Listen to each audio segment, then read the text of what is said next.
Welcome to Xhibition, an Xbox podcast, episode number 35. My name is Samuel Adams, and this week, boy, do I have a show for you. And if you haven't been keeping up with the news, or let's say you were hiking the Appalachian Trail and you had no cellular reception, or you left your phone at home and you came back and you were like, hey guys, what'd I miss? Activision-Blizzard is being acquired by Microsoft. Bit of a shocker, I imagine that would be, just as it was for me and millions of other people in the middle of the week. We will talk about everything coming out of this big news story today, and I will say I'm going to be sticking to the facts primarily. I'm going to be kind of giving my 2 cents on what I think could happen, especially when it comes to exclusivity, but we are going to be digging into the blog, digging into Phil Spencer's response, and really keeping by the books on this, because a lot of people are speculating. A lot of people are just throwing their ideas or making statements that, quite frankly, no one can make right now, because the only people that know what is happening are the people that were on that call earlier this week between Activision-Blizzard and Microsoft, and the people that have been in these boardrooms for the past 6 months or so as this deal has been discussed. Those people have the closest story to what is actually going to happen, and even then, right now, it's aspirational. Lawyers have to get involved. There's a lot of deliberation that has to be discussed. We are nowhere near the end of this story. But without further ado, let's go ahead and dive into it. Tuesday morning, 8 a.m. I'm in my Jeep on my way to work. I'm trying to dodge patches of black ice, and I get a DM from my friend saying, "Oh my God." And I say, "What's up, man?" And he sends me this link.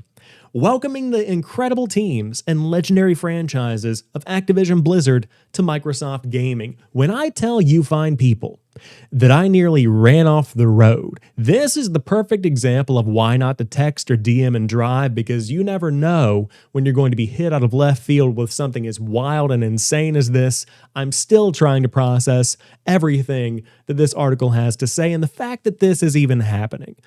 Just to reiterate, for those that might not know, Activision-Blizzard and King, although it's under the title of Activision-Blizzard, encompasses so many legendary franchises, and you see them baked into this graphic here. You have Overwatch, Diablo, Call of Duty, World of Warcraft, Candy Crush, StarCraft, and tons of legendary legacy franchises that Activision still owns the rights for. And that could be said for Blizzard and for King as well. It also covers the console, PC, and mobile space, 3 places that Microsoft has been targeting for their next-generation moves. But without further ado, from Phil Spencer, the CEO of Microsoft Gaming himself, we have a blog post titled "Welcoming the Incredible Teams and Legendary Franchises of Activision-Blizzard to Microsoft Gaming." And I thought we would just read through this thing in full to get it down, just in case something changes, because who knows. But Phil Spencer writes, quote, "Creators of Call of Duty, World of Warcraft, Candy Crush, Tony Hawk, Diablo, Overwatch, Spyro, Hearthstone, Guitar Hero, Crash Bandicoot, StarCraft, and more join Team Xbox. As a team, we are on a mission to extend the joy and community of gaming to everyone on the planet. We all know that gaming is the most vibrant and dynamic form of entertainment worldwide, and we've experienced the power of social connection and friendship that gaming makes possible. As we pursue that mission, it is incredibly exciting to announce that Microsoft has agreed to acquire Activision-Blizzard. Over many decades, the studio and its teams that make up Activision-Blizzard have earned vast wellsprings of joy and respect from billions of people all over the world. We are incredibly excited to have the chance to work with the amazing, talented, dedicated people across Activision Publishing, Blizzard Entertainment, Beenox, Demonware, Digital Legends, High Moon Studios, Infinity Ward, King, Major League Gaming, Radical Entertainment, Raven Software, Sledgehammer Games, Toys for Bob, Treyarch, and every team across Activision-Blizzard. Until this transaction closes, Activision-Blizzard and Microsoft Gaming will continue to operate independently. Once the deal is complete, the Activision-Blizzard business will report to me as CEO, Microsoft Gaming. Upon close, we will offer as many Activision-Blizzard games as we can within Xbox Game Pass and PC Game Pass, both new titles and games from Activision-Blizzard's incredible catalog. We also announced today that Game Pass now has more than 25 million subscribers. As always, we look forward to continuing to add more value and more great games to Game Pass. The fantastic franchises across Activision-Blizzard will also accelerate our plans for cloud gaming, allowing more people in more places around the world to participate in the Xbox community using phones, tablets, laptops, and other devices you already own. Activision-Blizzard games are enjoyed on a variety of platforms, and we plan to continue to continue to support those communities moving forward. As a company, Microsoft is committed to our journey for inclusion in every aspect of gaming, among both employees and players. We deeply value individual studio cultures. We also believe that creative success and autonomy go hand in hand with treating every person with dignity and respect. We hold all teams and all leaders to this commitment. We are looking forward to extending our culture of proactive inclusion to the great teams across Activision-Blizzard. Around the world, there is no more exciting venue for fun and connection than video games, and there has never been a better time to play than right now. As we extend the joy and community of gaming to everyone, we look forward to welcoming all of our friends at Activision-Blizzard to Microsoft Gaming. Let's start from the top. What's changing right now? The answer is absolutely nothing. What could change in a year? The answer is fundamentally everything, because Phil Spencer and the team at Microsoft are going to be running the show. But I would be remiss to not start off with the cultural shift that needs to happen at Activision-Blizzard.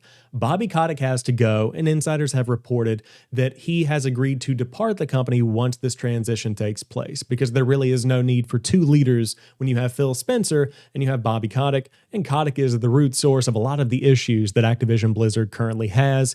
He's just not a fit leader for this company as it evolves into the future. With all of that being said, there are still shifts and changes that have to be made because one man doesn't control the company's culture. That is a deep-rooted issue that has to be uprooted, and that has to be done through deep investigations, a lot of questions being asked, and fundamental cultural change that doesn't come overnight. That's going to be a multi-year process that Phil Spencer and the Microsoft team are going to have to address. But when it comes down to it, that is going to be something that is improved greatly after this acquisition officially closes, because the way that Microsoft has treated their existing staff and their existing catalog of developers is second to none in the gaming industry. And I go back to 343 and their situation with Halo Infinite, where they needed an extra year, a year-long delay in a launch year of a console. That was a hard call to make, but it was the right one to make because it saved Halo in so many ways. And I look to Call of Duty, and I see what's happened with Vanguard, and I see what's happened with these yearly annualized releases. And Call of Duty desperately needs time to breathe. And the same could be said for Diablo 4. That's still up in the air. Overwatch 2 still up in the air. It seems like a lot of the projects Activision-Blizzard is currently working on, they're kind of off the rails, except for Warzone, and it really depends on the day of the week if you're getting a positive news story or a negative news story on that one. So to be able to improve the company culture, improve morale, get people happier, make it a better place to work, ultimately reflects in the games that are put out, ultimately reflects in the experiences that Activision-Blizzard is making. Now, when it comes to those experiences, the next big question is exclusivity. Will Microsoft go the Bethesda route? And ultimately, after these exclusivity agreements that are already existing have been honored, take everything exclusive. Elder Scrolls 6 going to be exclusive. Starfield going to be exclusive. Will we see Call of Duty only come to Xbox? Diablo? Overwatch? What's the big question there? Phil Spencer has addressed these concerns and said, quote, "Had good calls this week with leaders at Sony. I confirmed our intent to honor all existing agreements upon acquisition of Activision-Blizzard and our desire to keep Call of Duty on PlayStation. Sony is an important part of our industry and we value our relationship," end quote. So, a lot of people have been reading into this in a lot of different ways, and the general consensus through the community is that this still gives enough legal leeway to keep everything on the table, because the specific words that are being used here is, I confirmed our intent, our desire. These are aspirational statements. I desire to go eat an entire cookie cake right now. That doesn't mean I'm going to do it. I desire to be rich. That doesn't mean I'm going to go rob a bank tonight. I'm going to take my time and make these plans and make sure that my right steps are being made. That's what Phil Spencer is saying right here, is that he has the intent to keep this. He has the intent to leave Call of Duty on PlayStation. But if these companies can't reach agreements, if there is some kind of legal hurdle that has to be overcome, that can't be overcome, you very well could see Call of Duty become an Xbox exclusive. That still is on the table. I made a YouTube short earlier this week saying Call of Duty is staying on PlayStation, and I do believe that to be true. I believe that the team at PlayStation values Call of Duty enough to keep it on the platform, in the same way that whenever Activision signed a marketing contract with PlayStation, rather than renewing their one with Xbox, Xbox still needed Call of Duty because that's what people liked playing. People love Call of Duty, and it's very important for PlayStation to keep that game in their lineup, and I think that Sony is willing to do a lot of things to make that happen. The other big question that has come out of this conversation is, what is Sony willing to concede in order to get Call of Duty on PlayStation, and potentially even Overwatch or Diablo or these other shared experiences across consoles? And a lot of people have been saying, could Game Pass come to PlayStation? I am taking a stand and saying no. I think that is fundamentally against what Sony is trying to do, and I think that honestly, bringing Game Pass to PlayStation would be kind of a truce flag in a way. And I don't think that's good for the industry. I think that what Sony is doing now with Spartacus, that kind of competition where you have a new generation of wars, if you want to call them that, where you have streaming services fighting back and forth. I think that when you have that kind of competition, that head-to-head combat, you have to be able to innovate and provide something the other is not. And I'm excited to see what PlayStation's secret card up their sleeve actually is, because they have to do something that at least matches what Xbox brings, and then in some ways make it even better. Of course, their games are different, so I would like to join a service where I can play Horizon, God of War, Gran Turismo, all of that stuff, but it has to be day and date. Will Sony do that? There's a lot that has to be talked about here when it comes to these subscription services, and so for that reason, I don't think that Sony is going to go all in and bring Game Pass to PlayStation. It doesn't make sense to me.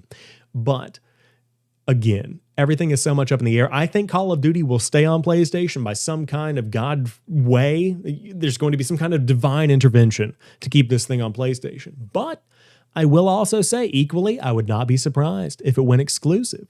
And I've seen a ton of people talking about that. As the saying goes, from Paris Lily, you don't spend $70 billion to keep things the same. Something's going to have to change. And I think that that could be exclusivity. That could be the added value proposition of Game Pass, where whenever the new Call of Duty does come out, you could say, hey, you can buy it wherever you want for 60 or 70 bucks, but you can also just subscribe to Game Pass, and you can try it now 3 months for $1 or whatever the new deal is. And that value proposition is unmatched. And then people get in and they start playing Call of Duty, and then they go back to the dashboard and they say, hey, there's a lot of games here. We're talking about a lot of games. Diablo, ooh, I'd like to play that. Ooh, wow, on Game Pass PC, World of Warcraft, a free 3-month subscription or some kind of new model they include. There are so many ways they can use this relationship, this newfound acquisition, to improve the way that players play games. It's wise that they purchase this because of the versatility that it gives them and the leverage it gives them when it comes to negotiating with Sony and negotiating with Nintendo. And I was also talking about this earlier in the week on another podcast, Playconomics, where they talk about the finances behind games. And outside of Blizzard and outside of Treyarch and Infinity Ward, King, the mobile developer behind Candy Crush and many other mobile games, you don't even have to do anything with that. You just package it up and let it run its little money machine, and you're printing cash day after day. So that was a wise investment in and of itself. In short, $70 billion is a ton of cash. I believe I read that it's roughly about half of the cash that Microsoft had on hand as of last year.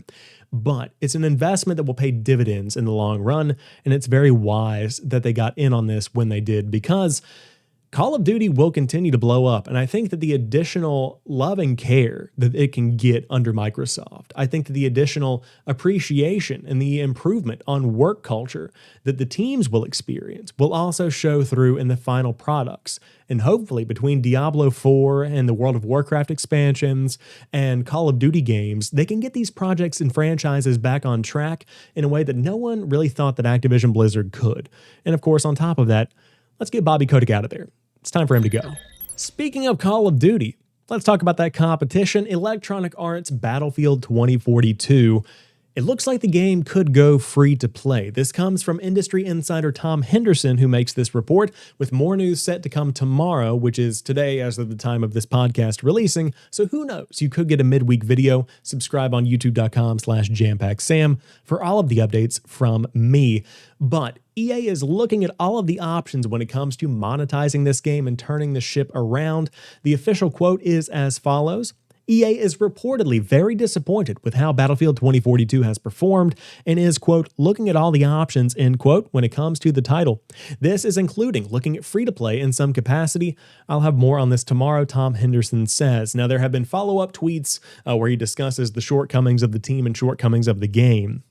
But as somebody who paid $70 for this whenever it launched, I do want to say, this is, number one, good for the game. Number two, I would like my money back. And that's coming from someone who really enjoys Battlefield 2042. At its core, there's a good game there. There are a lot of misplaced mechanics. The game is janky. It has improved greatly since launch, but overwhelmingly, it feels incomplete, and it feels like it got corporatized, for lack of a better term. It feels like the team had a good foundation, and then a lot of elements got thrown in there at the last minute. And the big question is, what will the team end up landing on? Because you have to get players back into this experience. I mean, we're talking about these 100-plus player servers. You've got to have players to fill those servers. I've had matches myself filled with about half bots at this point, and that's just not as fun as having people in there to play the game. I come from a time where Battlefield 3 and Battlefield 4 dominated. Those games were great. Those games were phenomenal. In fact, I'll even go so far as to say, especially when it comes to Battlefield 3, to this day, I haven't had as much fun in a military shooter, arcade or otherwise, as I had in Battlefield 3. The tanks were phenomenal. The helicopters were great. Still can't fly one, I'll admit that right now. But the game was good. Battlefield 4 was good. And even looking back, there was a lot to be loved in Battlefield 1, Battlefield 5, all of those World War I, World War II shooters. But with 2042, it feels like it's trying to return to form, but it's not quite there yet. I think with another year or 6 months, this game could have had some fantastic polish put on it, and it could have been much better than it is. But that's just not the world that we're living in. With that being said, as I said, very much so enjoy the game myself. Huge fan of it. And I do understand that it's broken. But you have to treat these $70 paying customers well. You have to find some way to honor that payment or give refunds. And I think that behind the scenes, when Electronic Arts is discussing this in a boardroom somewhere, the simplest way to make a free-to-play element in 2042 is to snip out Battlefield 2042's Hazard Zone mode, which is a Battle Royale style team-based competitive mode, and put that out into the world for free. And then make that a marketing tool that can drive people into the core experience in the same way that Warzone drives people to buy Vanguard, or it drove people to buy Modern Warfare. Those kind of experiences kind of play off of each other in a very interesting way in the marketing world. And so I would wager that's probably what's going to happen. What should happen is that the entire experience goes free to play. They spend more on making microtransactions that are reasonably priced and reasonably created. But on top of that, a battle pass progression system. You have the template in Fortnite. You have the template in Halo Infinite. In fact, 343 has done the groundwork of what not to do. Copy those systems, implement them in the game, and with a couple of extra months of polish and regular updates, you have a really good game with 2042, and that could be what they end up doing. I know that they've been hiring like crazy over there, getting some industry veterans to try and turn this franchise around, because as somebody who's a lifelong fan of Battlefield, I wanted to succeed. I love the game. I love 2042 even, but it does need to be better. And it does have to be better if it is going to succeed, especially in a world where Microsoft is spending more time polishing Call of Duty. There are already discussions about Call of Duty becoming a de-annualized franchise, and it goes and it becomes maybe an every other year kind of situation, or when it's proper. You know, give the game more time to breathe. Halo Infinite laid the foundation for 10 years of Call of Duty. Make another Call of Duty on a brand new engine, and make that the next 10 years of COD. There are so many things you could do when you have the freedom to think outside of the box and not hit these trivial deadlines to put out a new Call of Duty. And the same could be said for Battlefield. But it is time for Electronic Arts to innovate, because 2042 has not been the game that people wanted it to be or that players deserved, because this was supposed to be one of the biggest shooters of 2021. And while I'm still enjoying it, as I said, certainly is not the experience that I was hoping for. Hopefully they find a way to monetize it. Hopefully they find a way to make it free to play. And hopefully they turn the ship around, because the franchise itself still has value. That's really the point that I want to make. Battlefield is still good at its core. It's just gotten lost along the way.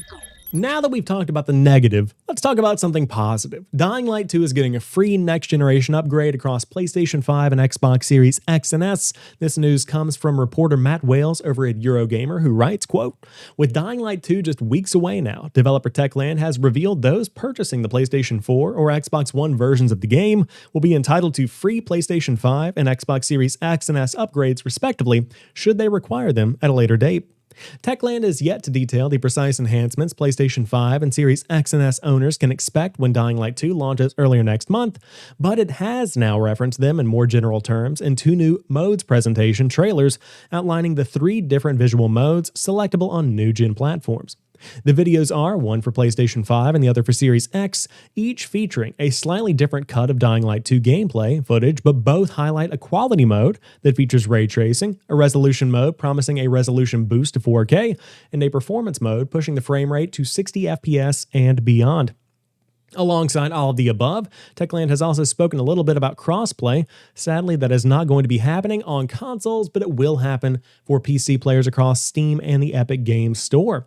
They've also said they are going to be supporting this game for 5 years, which is a massive investment, and it is similar to what we saw with the original Dying Light, because that game was getting support and expansion after expansion. It was really awesome to see, and Techland really is setting the precedent for how to give players long-term reasons to come back to these games.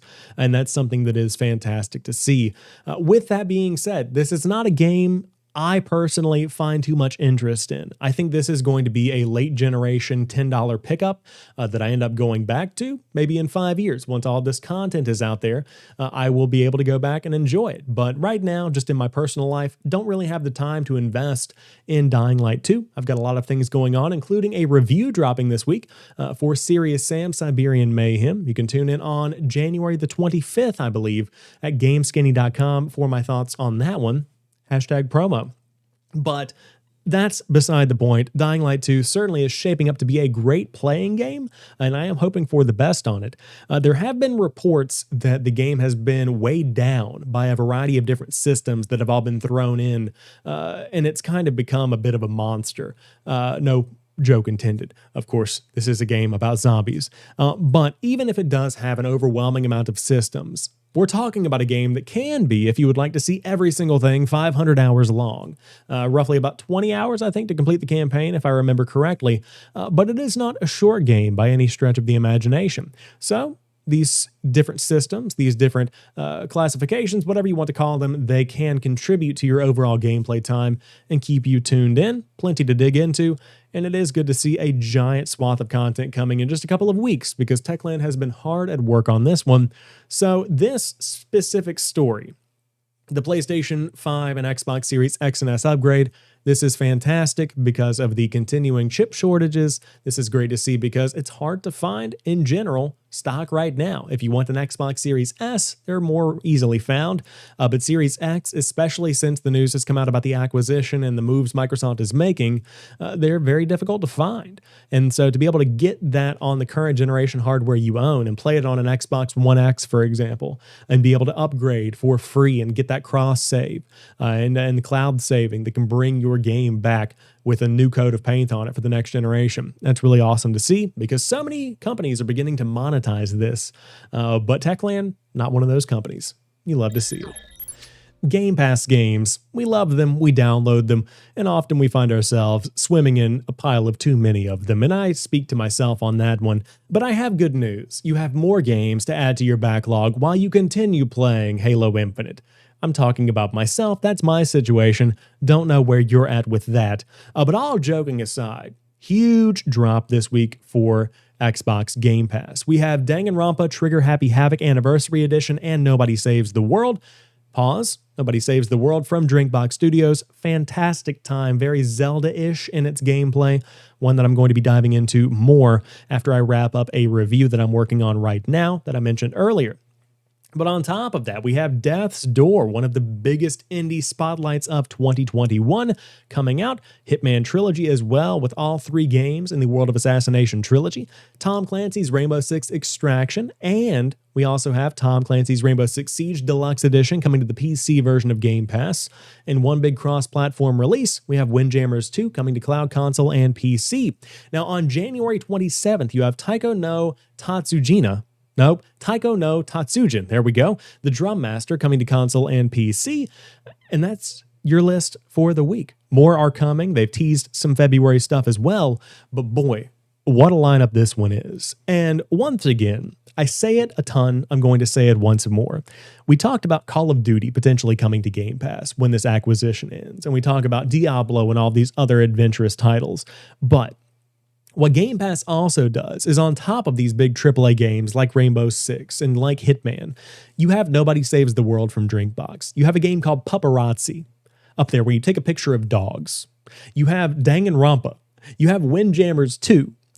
These games, this is where the value is, because when somebody dives in and plays Rainbow Six Extraction, they could get bored and say, hey, I subscribe to this thing, what else is on Game Pass? And go play Death's Door or Windjammers or any of the other hundreds of games that are on Game Pass right now. And so that's really what gets me excited about this, is because this is the next generation of experiencing games, and you love to see it.